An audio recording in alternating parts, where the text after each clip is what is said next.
J'ai reçu un appel en pleine nuit pour conduire 300 km dans une tempête de neige, seulement pour trouver ma mère grelottant dehors, devant une station-service. Mon propre frère l'avait battue et jetée dehors comme un déchet. Alors, j'ai détruit sa vie. Ce que je m'apprête à vous raconter est l'histoire de la pire trahison, celle du sang, et comment j'ai dû devenir un monstre pour combattre celui qui se cachait dans ma propre famille. La justice a un prix, et j'ai payé le mien. Avant de plonger dans les détails de cette nuit qui a tout changé, j'aimerais savoir que vous êtes là, avec moi. Dites-moi simplement de quelle ville ou de quel pays vous m'écoutez. Quelle heure est-il chez vous en ce moment? Parfois, savoir que nous sommes connectés, même à des milliers de kilomètres, donne la force de raconter l'insupportable. Merci de votre présence. Maintenant, voici mon histoire. Je suis Élise Dubois, et ceci est le récit de la façon dont j'ai arraché ma mère des griffes de mon frère. Le téléphone a sonné à minuit passé, une sonnerie stridente qui a déchiré le silence de mon appartement lyonnais. Dehors, la neige tombait à gros flocons, recouvrant la ville d'un linceul blanc et trompeur. J'étais penchée sur des bilans comptables, le cerveau anesthésié par les chiffres et l'odeur du café froid. Mon univers était ordonné, logique, prévisible. Un monde à des années-lumière de celui que j'avais fui 7 ans plus tôt. Un numéro inconnu. J'ai hésité. Rien de bon n'arrive après minuit. Mais une force invisible m'a poussé à répondre. Madame Élise Dubois? La voix était grave, officielle. Gendarmerie de Clermont-Ferrand à l'appareil. Mon cœur s'est serré. Clermont-Ferrand. Le nom de la ville résonnait en moi comme un écho douloureux, un fantôme de mon passé. Nous avons trouvé votre mère, Madame Hélène Dubois. Elle était désorientée. Devant une station-service sur la nationale. Elle refuse les soins, elle ne veut parler qu'à vous. Les mots flottaient dans l'air. Désorientée. Station-service. Tempête de neige. Chaque syllabe était un coup de poing dans l'estomac. Ma mère. La femme qui, 7 ans plus tôt, m'avait hurlé dessus dans la cuisine familiale, ses yeux brillants de colère. Tu n'es qu'une égoïste. Tu nous abandonnes pour ta petite carrière à Lyon, alors que ton frère, lui, a besoin de nous. Il construit quelque chose, lui. Elle avait choisi son camp ce jour-là, comme elle l'avait toujours fait. Victor, le fils prodige, l'héritier. Et moi, la fille ingrate, l'ambitieuse sans cœur. J'étais partie cette nuit-là en jurant de ne jamais revenir. Et pourtant, à l'autre bout du fil, un gendarme me disait que cette même femme était seule, perdue dans le froid, et qu'elle m'appelait à l'aide. Une partie de moi, la partie blessée, celle qui avait construit une forteresse autour de son cœur, voulait hurler. Hurler que ce n'était pas mon problème. Qu'elle avait son fils chéri pour s'occuper d'elle. Mais une autre voix, plus profonde, plus ancienne, a parlé à ma place. J'arrive. J'ai raccroché. Le silence de l'appartement m'a soudain paru assourdissant. Mes dossiers, mes bilans, ma vie si bien rangée, tout semblait absurde. Dehors, le vent sifflait contre les vitres. 300 kilomètres. 300 kilomètres de route de montagne verglacée, au cœur de la nuit, au cœur de la tempête. J'ai enfilé mon manteau le plus chaud, mes doigts tremblants en attrapant mes clés de voiture. Je ne me suis pas posé de questions. Pas encore. L'adrénaline avait pris le dessus, repoussant la douleur, la colère, et cette peur sourde qui commençait à naître en moi. À ce moment-là, je ne savais pas que ce trajet dans la nuit n'était pas seulement pour la sauver elle, mais aussi pour affronter les démons que j'avais fuis pendant des années. La voiture glissait sur l'asphalte noir et luisant de l'autoroute A89. Les essuie-glaces luttaient frénétiquement contre les tourbillons de neige qui s'abattaient sur mon pare-brise, transformant le monde extérieur en un chaos blanc et aveuglant. Mes mains agrippaient le volant, les jointures blanches, chaque muscle de mon corps tendu. Le Massif central en plein hiver est un endroit qui ne pardonne pas, un labyrinthe de montagnes silencieuses et de virages traîtres. Et cette nuit-là, il était le reflet parfait de mon âme. Le chauffage soufflait un air chaud qui contrastait violemment avec le froid qui me glaçait de l'intérieur. Chaque kilomètre parcouru était un pas en arrière dans le temps. Les souvenirs, que j'avais si soigneusement enfermés à double tour, défonçaient la porte de ma mémoire. Je revoyais Victor, plus grand, plus fort, me poussant dans la cour de récréation. J'avais 7 ans. Mon genou saignait. Quand j'étais rentrée en pleurant, ma mère m'avait dit d'arrêter de faire des histoires. Ton frère ne voulait pas te faire de mal, tu es trop sensible, Élise. Sensible. C'était le mot qu'elle utilisait pour qualifier tout ce que je ressentais. Ma tristesse, ma colère, mon sentiment d'injustice. Tout était toujours de ma faute, parce que j'étais trop sensible. Je me suis souvenu de ce bulletin de notes parfait que j'avais ramené à la maison. Mention très bien. J'étais si fière. Ma mère l'avait regardé d'un air distrait. C'est bien, ma chérie. 5 minutes plus tard, Victor était rentré avec un but marqué lors d'un match de foot de quartier, et la maison avait explosé de joie. Mon père avait ouvert une bouteille de champagne. Ma réussite à moi était un murmure. La sienne était un triomphe. Une rafale de vent a frappé la voiture, me faisant dévier de ma trajectoire. J'ai corrigé d'un coup de volant sec, le cœur battant la chamade. La route avait presque disparu sous une épaisse couche de neige. Je n'étais qu'un point minuscule et fragile dans une immensité hostile. La culpabilité. Voilà ce qui m'accompagnait aussi sur cette route. Une culpabilité insidieuse qui me rongeait depuis des années. Est-ce que j'avais eu tort de partir? Est-ce que j'avais été égoïste? Dans ma quête de liberté, de reconnaissance, avais-je laissé ma mère seule face à ce frère qui, je le sentais au plus profond de moi, était bien plus qu'un simple enfant gâté? J'avais vu les signes. Sa colère froide quand les choses ne se passaient pas comme il le voulait. La façon dont il parlait à ma mère parfois, avec un mépris à peine voilé. La manière dont il gérait l'argent de la famille, la petite entreprise de mon père, comme si tout lui était dû. Je m'étais dit que c'était leur problème. Que j'avais assez souffert. Je m'étais construit une vie à Lyon, une vie où j'étais jugée sur mes compétences, pas sur ma capacité à m'effacer devant mon frère. Une vie où je n'étais pas trop sensible, mais simplement Élise. Mais cette nuit, toutes mes certitudes s'effondraient. En fuyant, n'avais-je pas abandonné le navire en laissant ma mère seule à la barre face à la tempête? La question me hantait, aussi glaciale que le vent qui s'engouffrait dans la moindre fissure de la carrosserie. Les phares de la voiture découpaient un tunnel tremblant dans la nuit noire. Chaque flocon de neige qui venait s'écraser contre la vitre était comme un reproche. J'ai serré les dents. La colère contre ma mère, contre Victor, se mêlait à cette terrible angoisse. Chaque kilomètre me rapprochait d'elle, mais aussi de la haine que j'avais enfouie. Et je me demandais, est-ce que je la trouverais vivante? Les lumières fluorescentes de la station-service Total baignaient le parking désert d'une lueur blafarde et irréelle. Mon 4x4 a crissé sur la neige tassée. Je l'ai vu immédiatement. Une petite forme recroquevillée entre la pompe à essence numéro 3 et un distributeur de boissons. La voiture de la gendarmerie était garée un peu plus loin, gyrophare éteint, présence discrète et menaçante. Je suis sorti de la voiture, l'air glacial m'a coupé le souffle. J'ai marché vers elle, mes bottes s'enfonçant dans la neige. Elle portait un simple gilet sur une chemise de nuit, ses pieds nus étaient bleus de froid. Quand elle a levé la tête, mon cœur a cessé de battre. Ce n'était plus le visage de ma mère. Une ecchymose violacée s'étendait sur sa joue gauche, son œil était presque fermé par le gonflement. Sa lèvre inférieure était fendue et séchée de sang.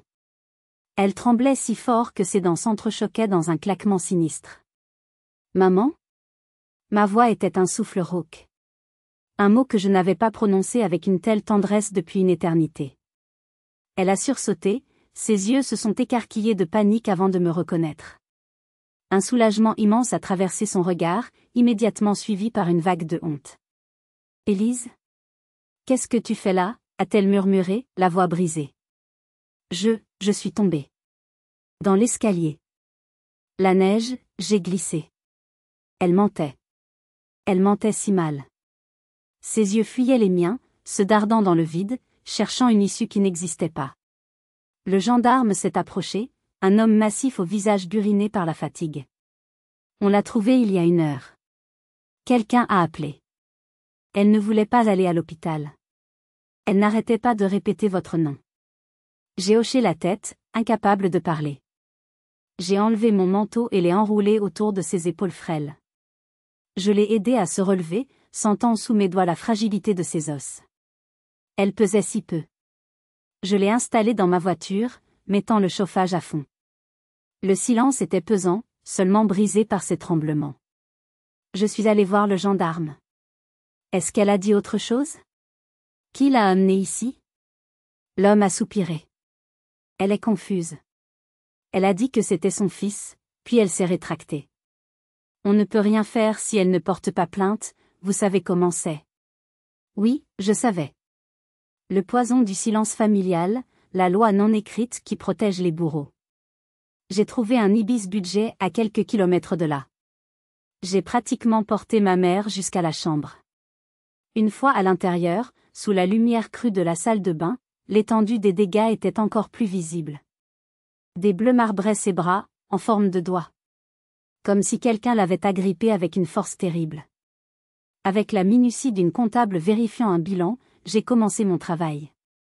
J'ai pris mon téléphone et j'ai photographié chaque blessure. Chaque ecchymose, chaque coupure. J'ai sorti un carnet de ma sacoche et j'ai tout noté, la taille, la forme, la couleur, l'emplacement. Ma main ne tremblait pas. C'était ma seule façon de gérer l'horreur, la transformer en données, en faits, en preuves. Pendant qu'elle somnolait enfin sous la couette, épuisée, j'ai pris son vieux téléphone portable pour le mettre en charge. L'écran s'est allumé. Un message vocal non écouté. Mon doigt a hésité, puis a appuyé sur l'icône. La voix de Victor. Froide, méprisante, sans aucune émotion. Tu m'as fait honte, maman. La prochaine fois, personne ne te retrouvera. J'ai sauvegardé le fichier audio instantanément. J'ai senti la haine monter en moi, pure et brûlante. Ce n'était plus une supposition. C'était une preuve. Mon propre frère était un monstre. Mais ce que j'allais découvrir le lendemain dépassait tout ce que j'aurais pu imaginer. Le lendemain matin, une lumière grise et triste filtrait à travers les rideaux fins de l'hôtel. Ma mère dormait encore, un sommeil agité, ponctué de gémissements étouffés. Je l'ai regardée, le visage encore tuméfié, et une certitude s'est ancrée en moi. Je n'étais plus la petite fille qui avait peur. J'étais une femme, et j'allais me battre. J'ai laissé un mot sur la table de chevet et je suis partie.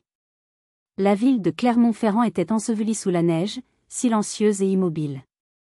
J'ai conduit jusqu'au quartier de mon enfance, un quartier pavillonnaire tranquille où les apparences étaient tout.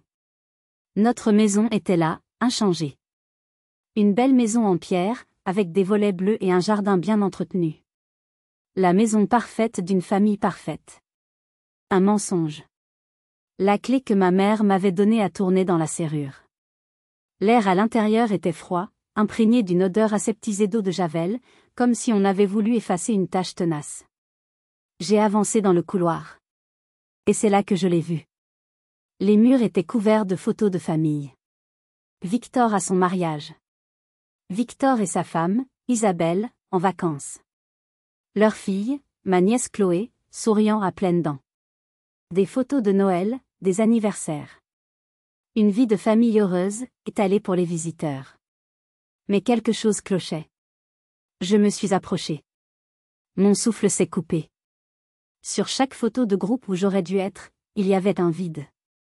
Un trou. Mon visage, ma silhouette, avait été méticuleusement découpé de chaque cliché. J'avais été effacée. Gommée.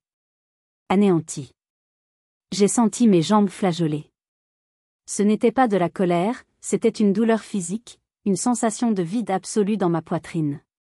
Ils ne s'étaient pas contentés de me chasser de la maison, ils avaient tenté de nier mon existence même. J'ai passé un doigt sur le bord net d'une photo de Pâques. Je me souvenais de cette robe.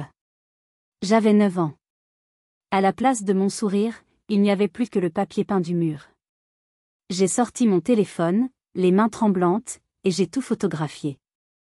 La preuve de l'effacement. Si vous étiez à ma place, en découvrant que votre propre famille a tenté de vous effacer de votre histoire, qu'auriez-vous ressenti?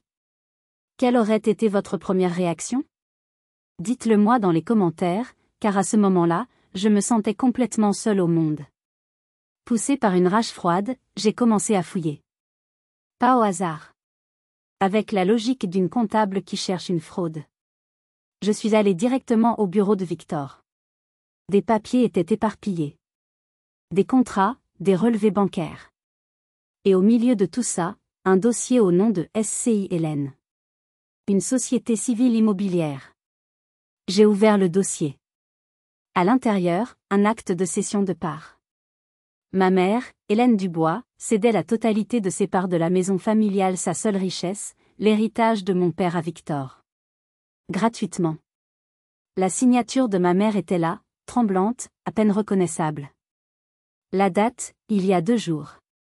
Mon sang s'est glacé. Ce n'était pas une dispute qui avait mal tourné. C'était un vol.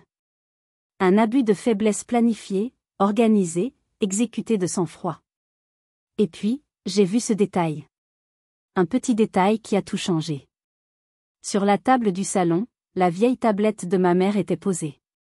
Une idée folle m'a traversé l'esprit. Je l'ai prise. Écran de verrouillage. J'ai tapé un mot de passe. Le nom de notre Golden Retriever, mort il y a 10 ans. Sultan 123. L'écran s'est déverrouillé. Mon cœur s'est mis à battre la chamade. Ma mère n'était pas douée en technologie. Je savais qu'elle avait fait installer des caméras de sécurité après un cambriolage dans le quartier, et que tout était synchronisé sur sa tablette. J'ai ouvert l'application. J'ai trouvé les enregistrements de l'avant-veille au soir. J'ai appuyé sur « Play ». L'écran s'est allumé. Et j'ai vu l'impensable. J'ai vu le moment exact où ma vie, et celle de ma mère, a basculé dans l'horreur. L'image sur l'écran de la tablette était granuleuse, le son étouffé, mais la scène était d'une clarté terrifiante. Ma mère se tenait près du plan de travail de la cuisine. Victor lui faisait face, grand, imposant. Je ne pouvais pas entendre les mots, mais je voyais sa posture agressive, son doigt pointé vers elle. Il lui tendait un stylo et un document. Elle a secoué la tête, un mouvement à peine perceptible. Et puis, la main de Victor est partie. Rapide, violente. Une gifle d'une brutalité inouïe. Le bruit sec a résonné même à travers le petit haut-parleur. La tête de ma mère a basculé en arrière. Elle s'est effondrée, heurtant le coin de la table dans sa chute. Elle est restée là, sur le carrelage, un petit tas de misère. Mon souffle s'est bloqué dans ma gorge. Mais l'horreur n'était pas terminée. Quelques secondes plus tard, Isabelle, la femme de mon frère, est entrée dans le champ de la caméra. Elle portait un peignoir en soie, une tasse de thé à la main. Elle a jeté un regard vide à ma mère, allongée sur le sol. Pas de surprise. Pas de panique. Rien. Puis, avec un calme glacial, elle s'est avancée vers la caméra, qui était posée sur une étagère, et l'a légèrement réorientée. Pour mieux cadrer la scène. Pour être sûre que la caméra enregistrait bien ma mère, immobile au sol. Ensuite, elle a fait demi-tour et a quitté la pièce, aussi tranquillement qu'elle était venue. J'ai cru que j'allais vomir. Ce n'était pas seulement de la violence. C'était de la cruauté pure, calculée. Il ne l'avait pas seulement agressée. Il l'avait documentée. Mes mains tremblaient si fort que j'ai failli laisser tomber la tablette. J'ai agi par instinct. J'ai branché une clé USB, mes doigts malhabiles luttant contre le port. Le transfert du fichier a paru durer une éternité. Une fois terminé, j'ai tout envoyé sur mon service de stockage en ligne sécurisé. Plusieurs copies, dans plusieurs dossiers. J'ai effacé le fichier original de la tablette et vidé la corbeille. Aucune trace. On cherche quelque chose ? La voix m'a fait sursauter. Isabelle se tenait dans l'encadrement de la porte, les bras croisés, un sourire méprisant aux lèvres. Je me suis levée lentement, la clé USB serrée dans mon poing. C'est pathétique, Élise. Revenir en rampant après toutes ces années, en jouant les sauveurs. Ce qui est pathétique, ai-je répondu, ma voix plus stable que je ne l'aurais cru, c'est de regarder un homme frapper sa mère et de s'assurer que la caméra a un bon angle. Son sourire a vacillé une seconde. Juste une seconde.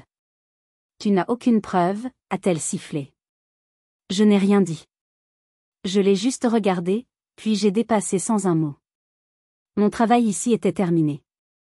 Je suis remontée dans ma voiture, le cœur battant à tout rompre.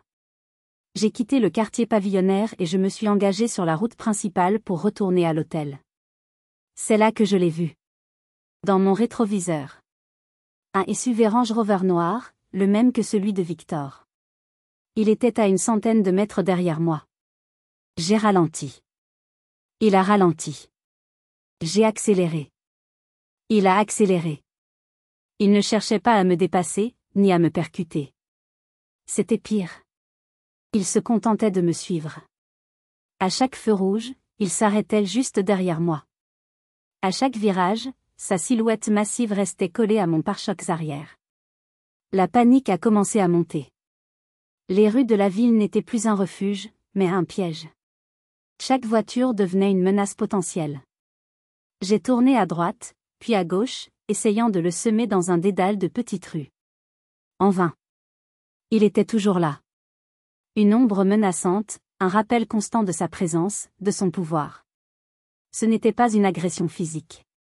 C'était une guerre psychologique. Il voulait que je sache qu'il me surveillait. Que je n'étais en sécurité nulle part. Mon cœur battait à tout rompre. Ce n'était plus seulement une affaire de famille. Ils essayaient de me faire taire. Pour de bon. J'ai fini par le semer en me garant brusquement dans le parking souterrain d'un supermarché et en attendant, le souffle court, pendant ce qui m'a semblé une éternité. Quand je suis enfin arrivé à l'hôtel, j'ai verrouillé la porte de la chambre à double tour et je me suis adossé contre, le corps secoué de tremblements incontrôlables. Ma mère s'était réveillée. Elle était assise sur le lit, l'air perdu. En voyant mon état de panique, son visage s'est décomposé. « Qu'est-ce qui se passe, Élise ? Victor, il t'a fait quelque chose ? » Je n'ai pas répondu. J'ai sorti mon ordinateur portable, j'ai inséré la clé USB et j'ai tourné l'écran vers elle. J'ai lancé la vidéo. Le silence dans la chambre est devenu lourd, pesant, seulement brisé par le son étouffé de la gifle qui provenait des haut-parleurs. Ma mère a porté ses mains à sa bouche, ses yeux rivés sur l'écran. Un sanglot étranglé s'est échappé de sa gorge. Puis un autre. Et elle s'est effondrée. Elle a pleuré comme je ne l'avais jamais vue pleurer. Des larmes de honte, de peur, de désespoir. Elle a pleuré pendant de longues minutes, le corps secoué de spasmes, et je suis restée là, assise à côté d'elle, ma main sur son dos, attendant que la tempête passe. Quand elle a enfin pu parler, sa voix n'était qu'un murmure brisé. Il a dit que si je ne signais pas, il prendrait Chloé. Mon sang s'est glacé. Chloé. Ma nièce de 8 ans. Il a dit qu'il déménagerait à l'étranger, qu'il trouverait un moyen pour que je ne la revoie jamais. C'est ma seule petite fille, Élise. Qu'est-ce que j'étais censée faire ? La cruauté de la menace m'a coupé le souffle. Il n'avait pas seulement utilisé la violence physique. Il avait utilisé l'amour d'une grand-mère comme une arme de chantage. Les mots de ma mère ont continué à couler, un flot confus de justifications et de regrets. Je voulais juste garder la famille unie. Victor, il a toujours été comme ton père, si fort, si sûr de lui. J'ai pensé que si je le soutenais, il prendrait soin de nous tous. Je me suis tellement trompée, ma chérie. Tellement trompée. Enfin, elle l'admettait. Ce n'était pas une victoire. C'était juste une immense, une infinie tristesse. Revigorée par sa confession, j'ai repris le contrôle. Ce n'est pas ta faute, maman. Tu as été manipulée. Maintenant, on va se battre. J'ai appelé un avocat que je connaissais à Lyon, une femme spécialisée dans les affaires familiales et les abus financiers. Je lui ai tout expliqué en quelques minutes, lui envoyant la vidéo et les photos par email sécurisé. Sa réponse a été immédiate, c'est un dossier solide comme le roc. Abus de faiblesse, extorsion, violence aggravée. Il faut déposer une plainte et demander une mesure d'éloignement d'urgence. Rédigez-moi un résumé des faits. Je me suis mise au travail, tapant frénétiquement sur mon clavier. Chaque mot était une petite victoire contre le silence. Je rassemblais les faits, je construisais mon dossier, je reprenais le pouvoir. Je sentais l'espoir renaître. J'allais le faire tomber. Et soudain, mon écran a clignoté. Des lignes de code vert ont défilé à une vitesse folle. Un message est apparu en plein milieu de l'écran, tu ne devrais pas fouiller dans les affaires des autres. Puis, l'écran est devenu noir. J'ai redémarré l'ordinateur. Le système d'exploitation s'est lancé, Mais mon bureau était vide. Mes documents. Mes photos. Le résumé que j'étais en train d'écrire. Tout avait disparu. Absolument tout. J'ai senti le sol se dérober sous mes pieds. Il ne m'avait pas seulement suivi. Il était entré dans ma vie, dans mon ordinateur, et il avait tout détruit. J'avais gagné une bataille, mais il venait de me déclarer une guerre totale. Et j'étais seule. Je pensais avoir gagné. J'avais tort. La vraie bataille ne faisait que commencer. Si vous êtes encore avec moi, dites « Je suis là » dans les commentaires. J'ai besoin de savoir que je ne suis pas seule dans ce combat. Le désespoir est une chose terrible. C'est un poids qui écrase la poitrine et paralyse l'esprit. Pendant un instant, assise devant cet écran noir, j'ai failli abandonner. Victor avait tout prévu. Il était plus riche, mieux entouré, et il avait toujours eu une longueur d'avance. Comment pouvais-je, seule, lutter contre lui? Ma mère, voyant mon visage défait, a murmuré « Laisse tomber, Élise. Il est trop fort. On va juste partir, toutes les deux. » Entendre ces mots de sa bouche a provoqué un déclic. La peur dans sa voix. La résignation. C'était exactement ce que Victor voulait. Et je ne pouvais pas le laisser gagner. Pas comme ça. J'ai pris une profonde inspiration. Il y avait une personne. Une seule personne qui pouvait peut-être m'aider. J'ai composé un numéro que je n'avais pas appelé depuis des années. Marc? C'est Élise. Élise Dubois. Un silence à l'autre bout du fil. Puis, Élise? Waouh!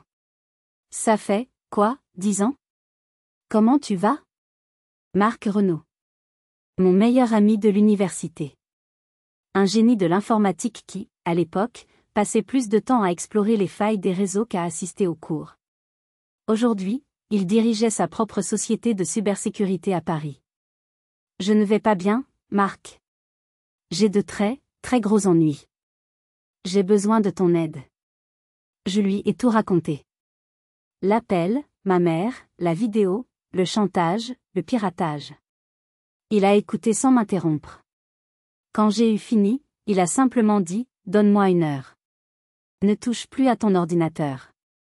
Et surtout, ne te connecte à aucun réseau Wi-Fi public. » Cette lueur d'espoir, aussi infime soit-elle, m'a redonné de l'énergie.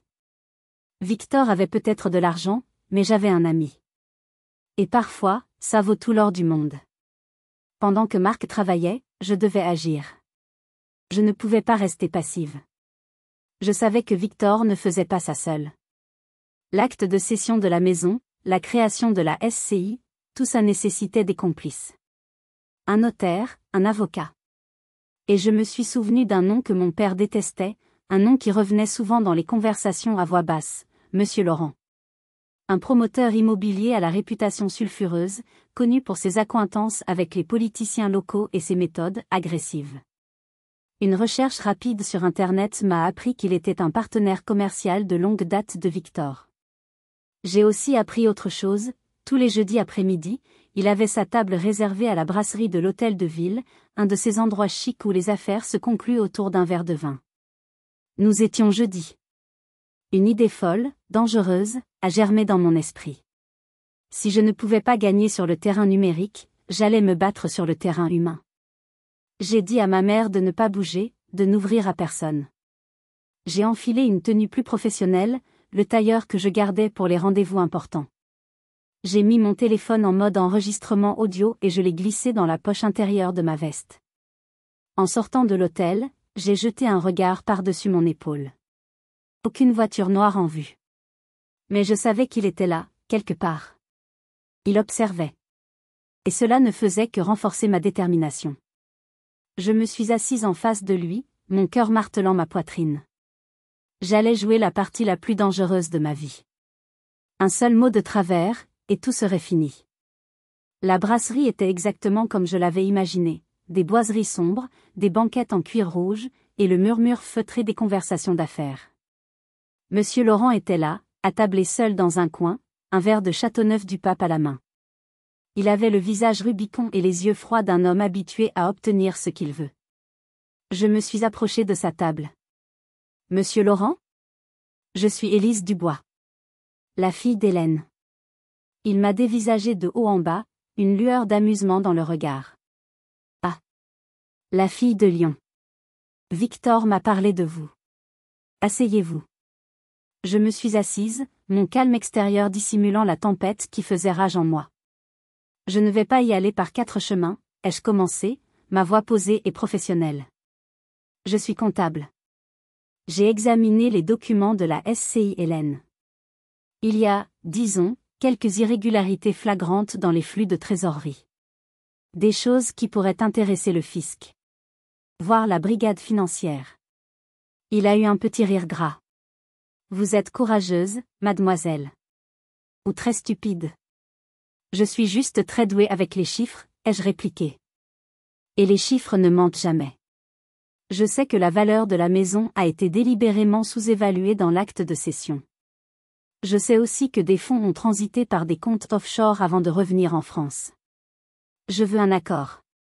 Son sourire s'est effacé. Il s'est penché vers moi, son expression dure. Un accord? Vous n'êtes en position de rien demander. Victor est un ami. Et on protège ses amis. J'ai joué ma dernière carte. Victor est peut-être votre ami, mais il est aussi celui qui a tout enregistré. Chaque conversation, chaque appel. Il garde tout. Il m'a tout montré. Il est prêt à vous lâcher pour sauver sa peau.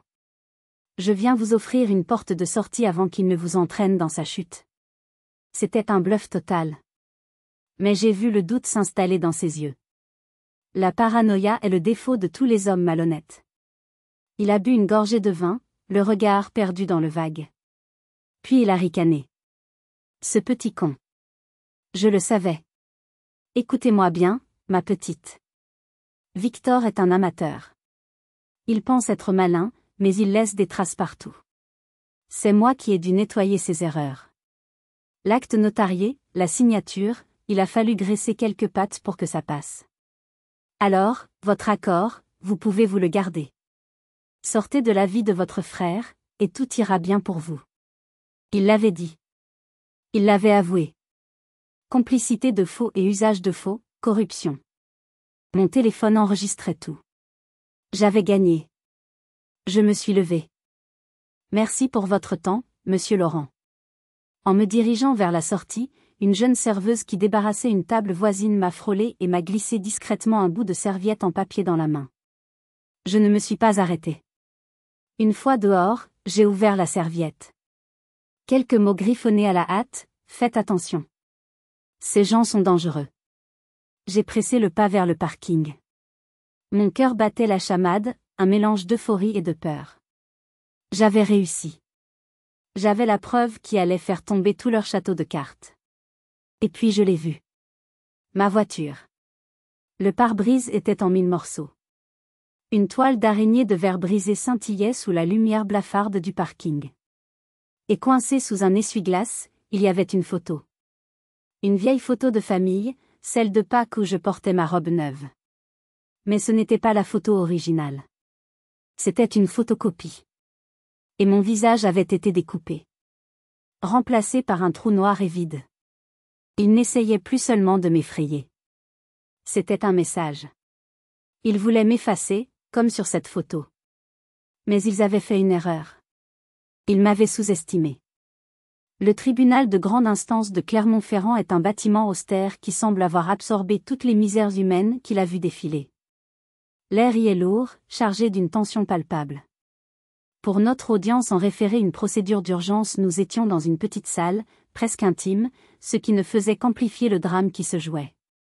Mon avocate, Maître Dubois, une coïncidence de nom qui nous avait fait sourire, a présenté les faits avec une précision chirurgicale.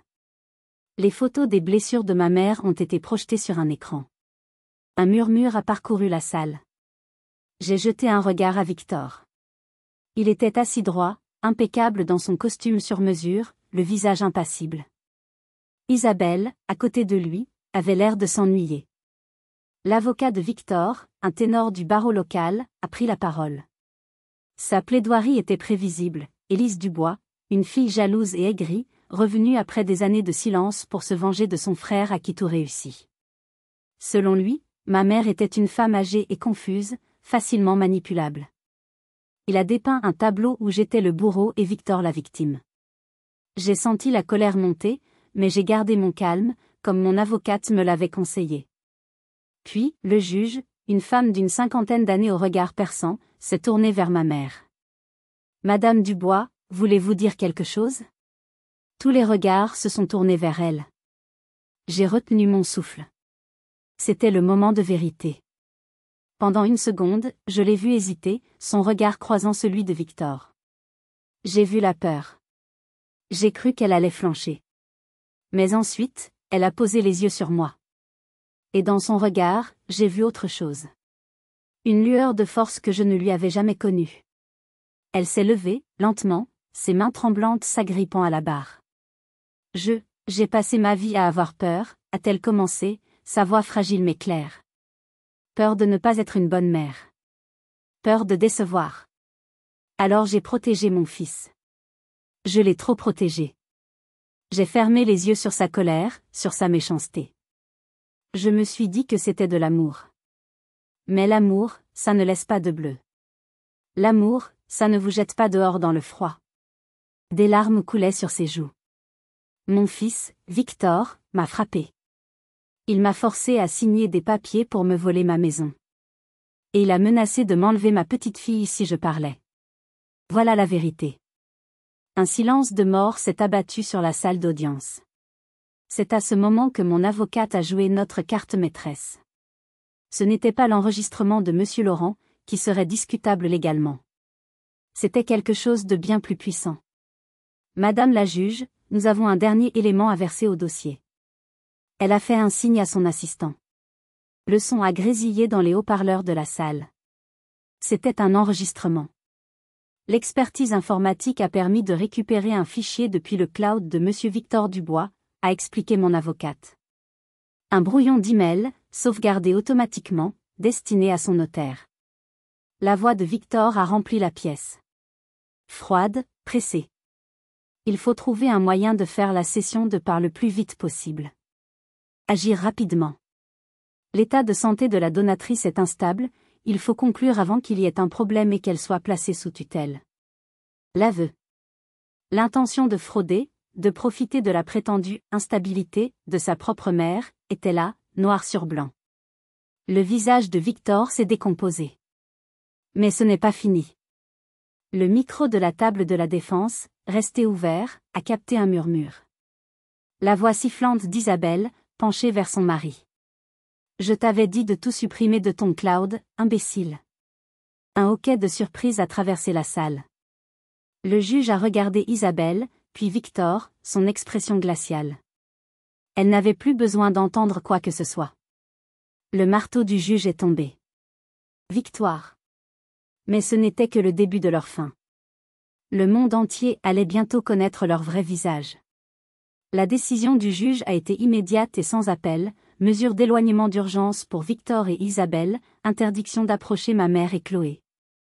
Et, plus important encore, le gel de tous les actifs de la SCI Hélène en attendant une enquête approfondie du procureur de la République.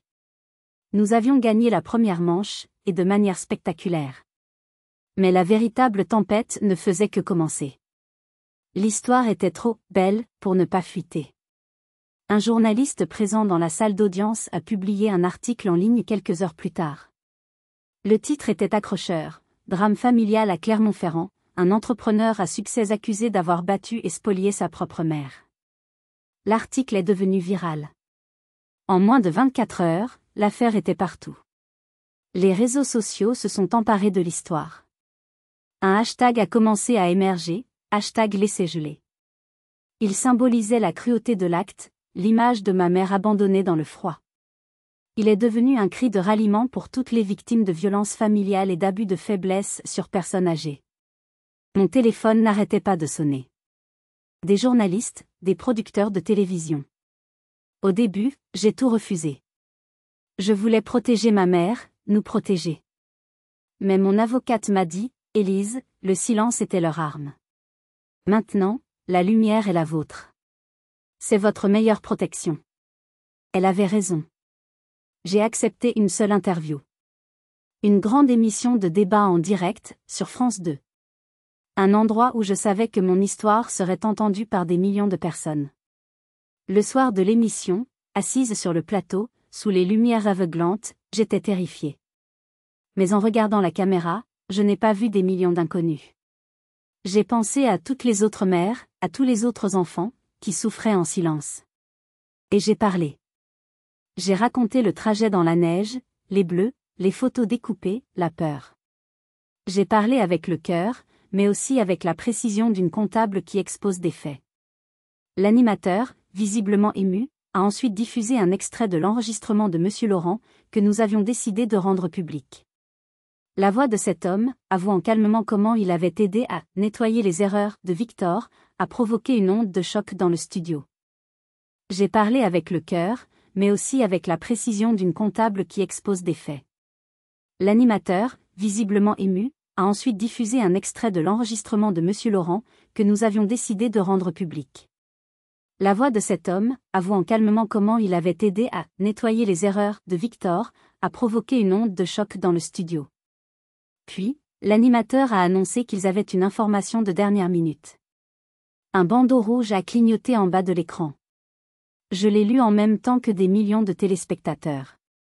Info dernière minute, le groupe immobilier BTP Invest, partenaire principal de la société de Victor Dubois, annonce la rupture immédiate de tous ses contrats, citant une rupture de confiance suite aux récentes révélations.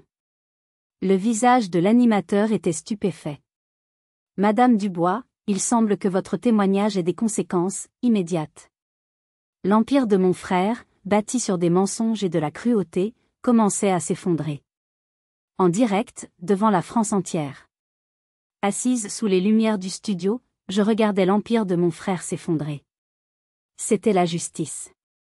Mais n'oubliez pas de vous abonner, car la confrontation finale, la plus intense, était encore à venir. Le lendemain de l'émission, la chute de Victor s'est accélérée. Son nom était synonyme de honte. Ses partenaires l'ont abandonné, ses amis ne répondaient plus au téléphone. La justice, encouragée par la pression médiatique, a agi avec une rapidité inhabituelle. Monsieur Laurent a été placé en garde à vue, et ses aveux enregistrés ont ouvert la boîte de Pandore. Quelques jours plus tard, armé de l'ordonnance du juge me confiant la garde provisoire de ma nièce Chloé, je suis retourné à la maison. Cette fois, je n'étais pas seul. Un huissier de justice et 2 gendarmes m'accompagnaient.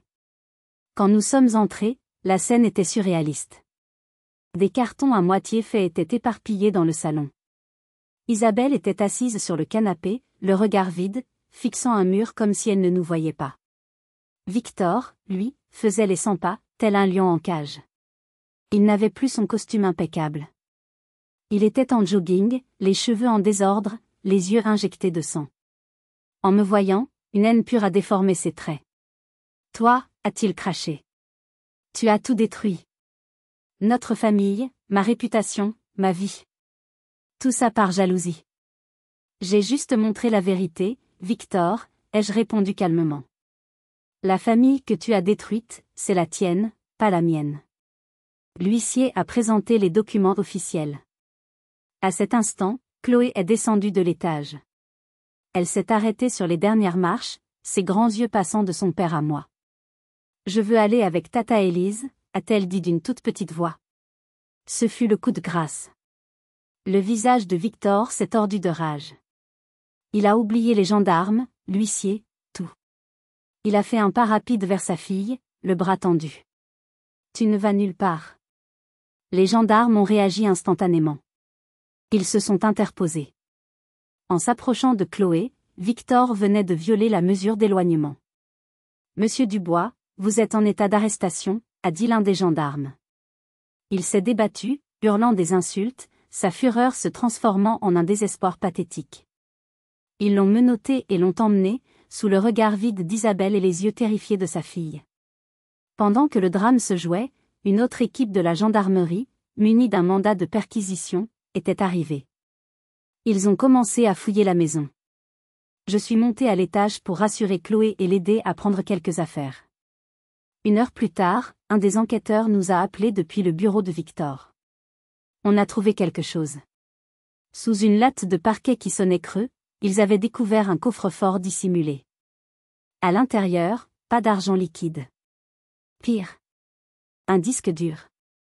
L'analyse du disque dur a révélé l'ampleur du système de Victor. Ma mère n'était pas sa seule victime. Il y avait des dizaines de dossiers. Des personnes âgées, isolées, qu'il avait ciblées via son entreprise immobilière.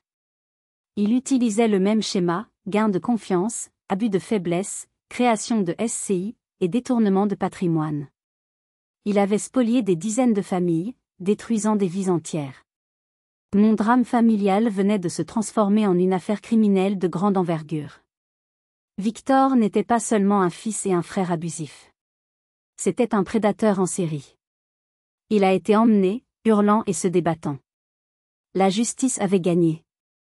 Mais la guérison, elle, ne faisait que commencer.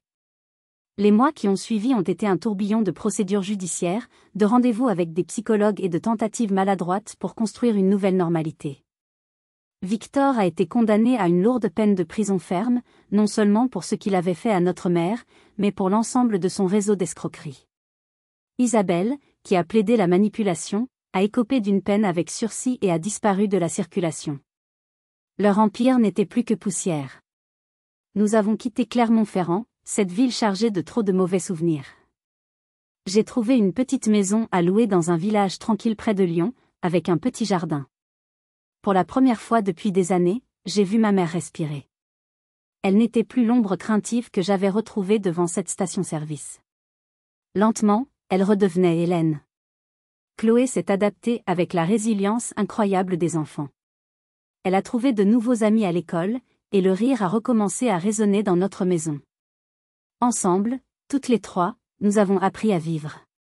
Un jour de printemps, alors que les premiers rayons de soleil réchauffaient la terre, ma mère a acheté des bulbes de jonquilles.